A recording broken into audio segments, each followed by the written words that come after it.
பிரச்சனையே இதுதான். மாசம் ஸ்டார்ட் ஆனாலே அங்கே போ இங்கே போ ரேஷன் வாங்க போனது பிரச்சனை. இந்த பிரச்சனை. நீயும் வெளியே நிற்க. அப்போ நம்ம போமா நியாய விலை கடைக்கு போன வாட்டி என் உயிரை எடுத்து நீ ஸ்டார்ட் ஆனேன். அப்போ கரெக்டாக கொண்டு போய் சேர்த்துருவே இல்லை. ரேஷன் வாங்க போகிறது கூட பிரச்சனை இல்லை, ஆனால் அங்கே போய் கைரேகை பதியலைன்னா தான் பிரச்சனையே. அதை வேற ஞாபகப்படுத்திட்டீங்க.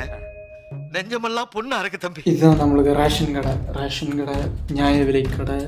எத்தனை பேர் பேரில் நம்மளுக்கு பிரச்சனை இல்லை, நம்மளுக்கு கைரேகை பதிஞ்சால் மட்டும் போதும், நம்ம பிரச்சனை தான். ஆமாம்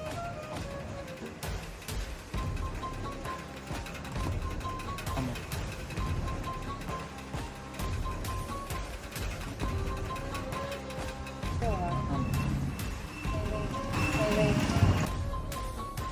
இந்த வாட்டி எப்படி தப்பிச்சிட்டேன் கைஸ். அப்போ அடுத்த ஒரு வீடியோவில் பார்ப்போம்.